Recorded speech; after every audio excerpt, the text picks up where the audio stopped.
You get a copy. You get a copy. Everybody's getting a copy. Hello and welcome to today's show of Conversations with Bathi.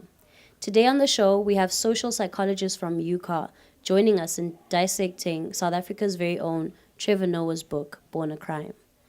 Trevor Noah is a South African-born and bred comedian, producer, political critic, actor, and now writer, as well as the Daily Show talk show host. He was born in Johannesburg to his mother, Patricia Nombuyiselo Noah, a brave Xhosa woman, and his father, Robert, a liberal Swiss-German man. His mother was classified as black under apartheid legislation, and his father was classified as white. His parents' interracial relationship was illegal at the time of his birth under the apartheid system. Like most South African Xhosa children, Trevor was raised by his mother and maternal grandmother, Nomalizo Francis Noah. He tells his story in this book, Born a Crime. This edutainment biography has taken the world by storm, and everyone is now talking about it. So let me welcome Dr. Schneer, Dr. Blykes, Dr. Craig, and Dr. Mkosi to assist me in unpacking the subject at hand. Welcome, doctors. Having read the book and as experts in your field, tell me what were your general views and opinions on the book?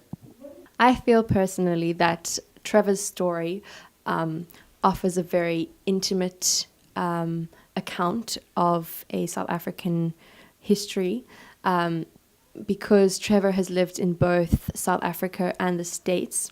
He is able to appeal to a wider audience.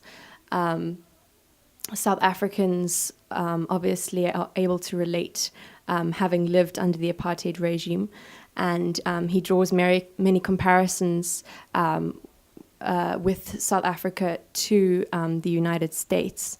Many people in the States have lived under similar circumstances.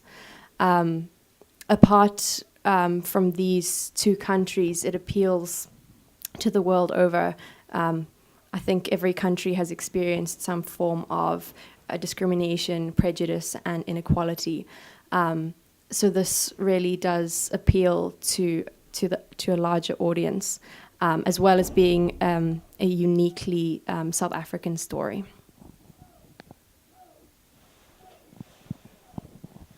I think that this book is very important because it provides a new narrative when looking at happenings of apartheid, because it has generally been, the history we've got is by the white man and by occasionally some black bodies. However, this is unique because it offers a child that grew up in apartheid, and specifically a coloured child with a white father and a black mother. It also, I think it's an important book because it gives people the sort of, it draws on the humour while addressing more serious issues, which makes it easier for people to read that are not necessarily wanting to go and read a history book. So I agree, like it targets a much wider audience. My opinion on Trevor's book is that it is an autobiographical coming-of-age story of someone who comes from a interracial set of parents. Like by looking at it from a psychological perspective, it shows how Trevor formed his identity of who he is and who he identifies as, what he identifies as, and it sheds light on how the struggles people faced, what the struggles are people faced in South Africa, like both of them said. I feel like the book actually dove into also the way how stupid racism is, because of how in apartheid systems were made to separate people. Yes, Trevor Noah's mother just broke that, and then also like culturally, like how Trevor Noah is not necessarily black, but identifies as black, also kind of showcases that like life is like beyond just your color, and also like how your culture is not necessarily based on your race. And I feel like this book did that very well. And yeah, I feel like it's like you guys said, it's a very good read for people trying to understand like apartheid from outside of South Africa, even for us actually, because I don't think we have necessarily had like a perspective from someone like I wouldn't call him a born free, but like from someone who was like young at that time, and because every story here is very like impersonal. It's just like facts. Okay, this happened. Then now we never actually got into look into the lives of people affected by the system, and I feel like the story did that well, in a humorous way, and yeah, like I said, just made like fun of racism and like how their personalities, Trevor and his mother, like just how they just laughed at it off. Speaking in depth, what were the parts that stood out for you, as well as tied in with the social psychology field? The part that stood out for me was in the chapter where Trevor describes his experience with a teacher, where he was placed as a mixed race into a white class, and when he felt that he didn't fit in with the white class, so he wanted to be put into the black class because he had more in common with them, being raised in a predominantly black family, and the teacher made a comment about, no, you don't want to be with them. So that ties in with social identity theory, because now I feel like Trevor's identity has fully formed, but it could have been very destructive as a young child to sort of choose to sort of know your social identity, but then being told by an authority figure, no, it's not the right social identity, don't fit in with it, when it's what you feel you know.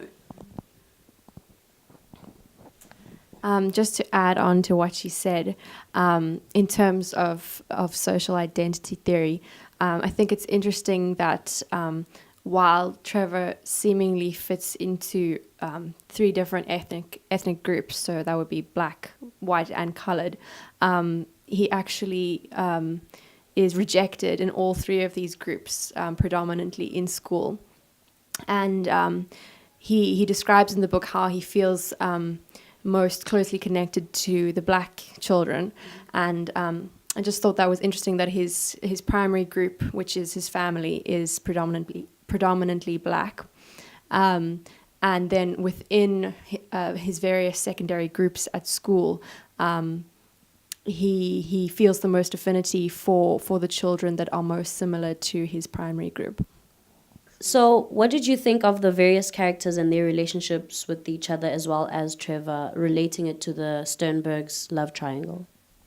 Well, personally, I feel that Sternberg's love triangle is very Eurocentric. It's a Western theory, and that this we cannot assume that this is a universal law. I don't think this theory can be applied cross-culturally, specifically within a South African context.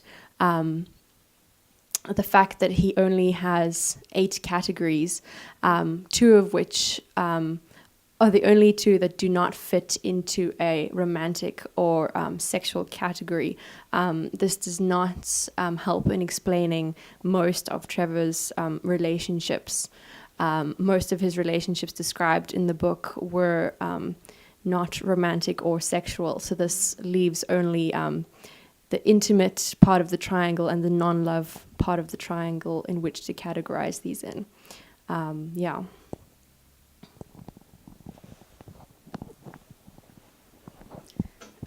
Yes, I definitely agree with what Dr. Craig has said.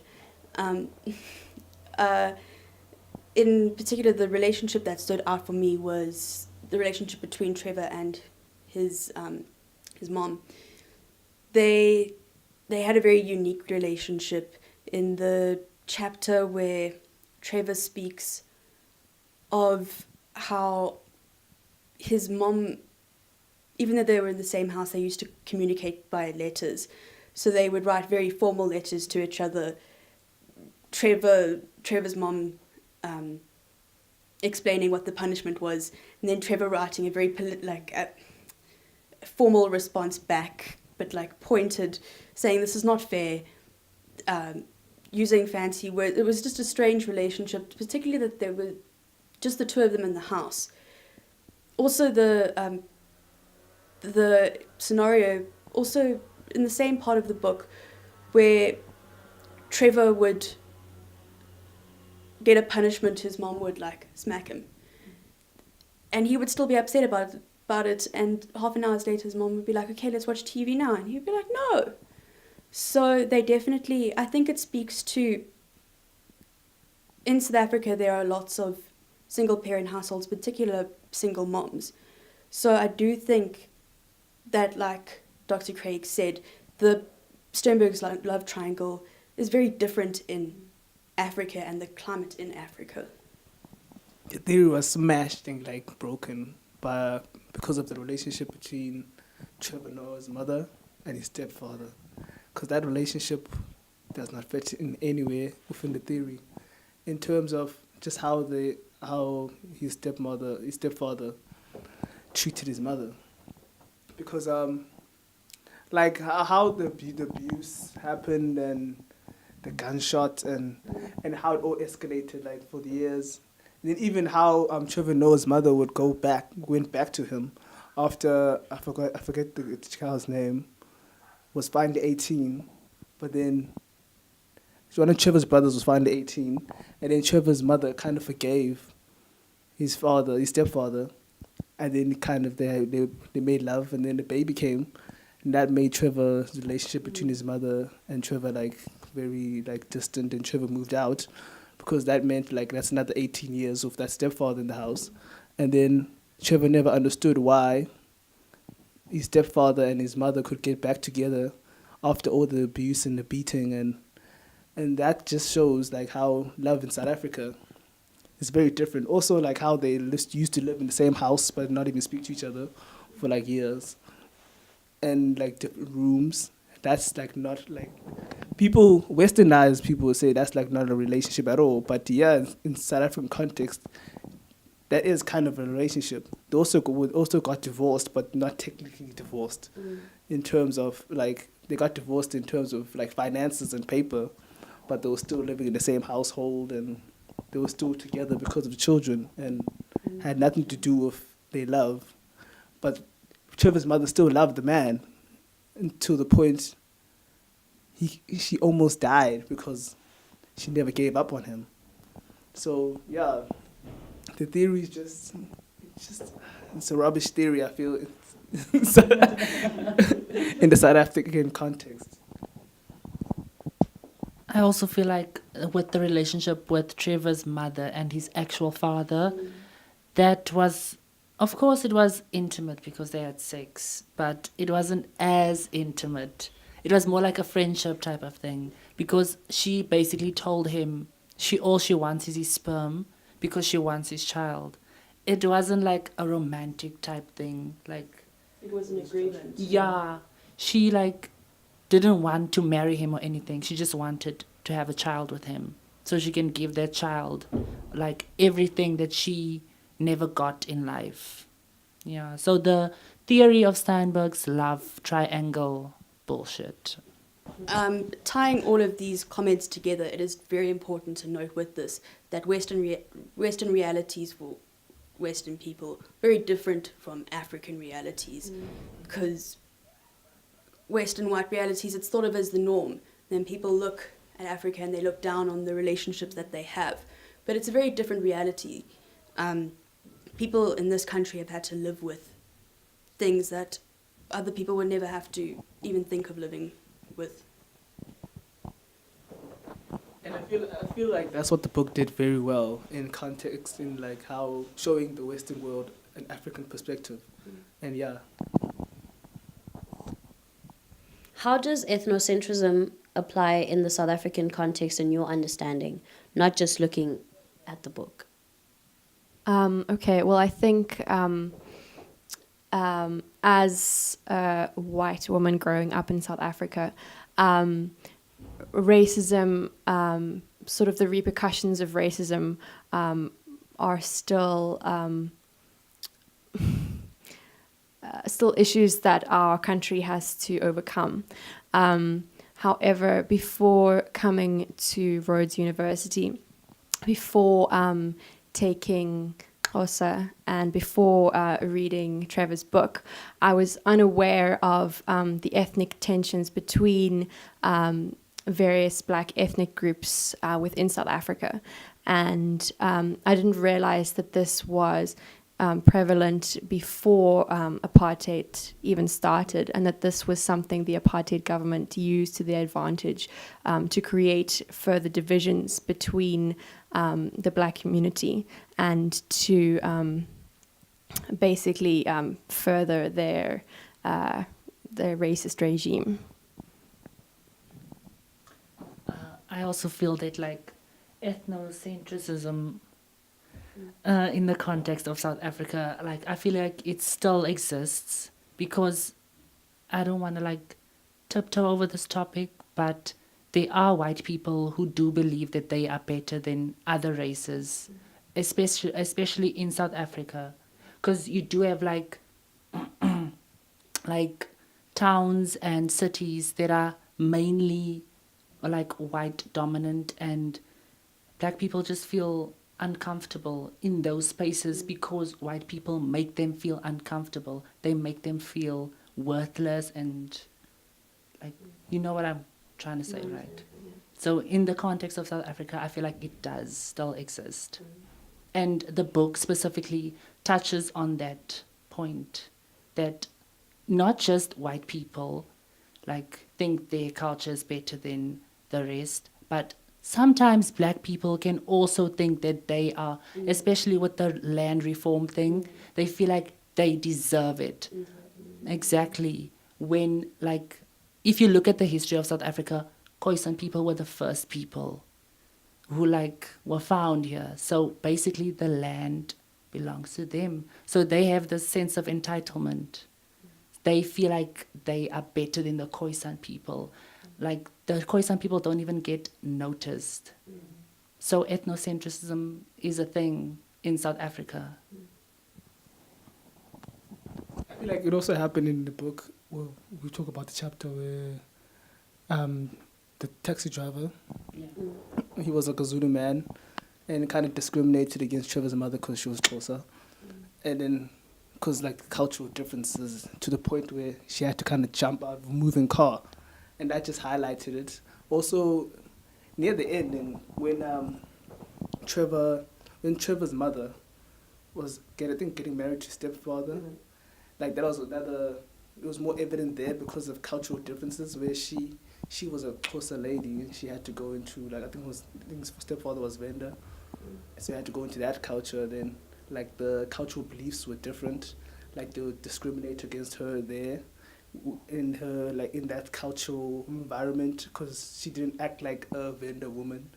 And then, but the way she handled that situation was kind of how Trevor handles situations. Like, she kind of attacked, not in a sense of an aggressive sense, like she kind of made it a joke. Like she would, like, I think Trevor spoke about how, like, apparently like women there in that culture, they bow down to the men. And then how she would bow down, she would like over bow down just to like, insult them further. And I feel, yeah, that's how it was highlighted in that book. Also like to add on to what he said about Trevor's mother not like conforming to that culture. It speaks a lot about the theory of conformity in psychology, because Trevor's mother is not your typical black woman. She exudes power, independence, like she has a mind of her own.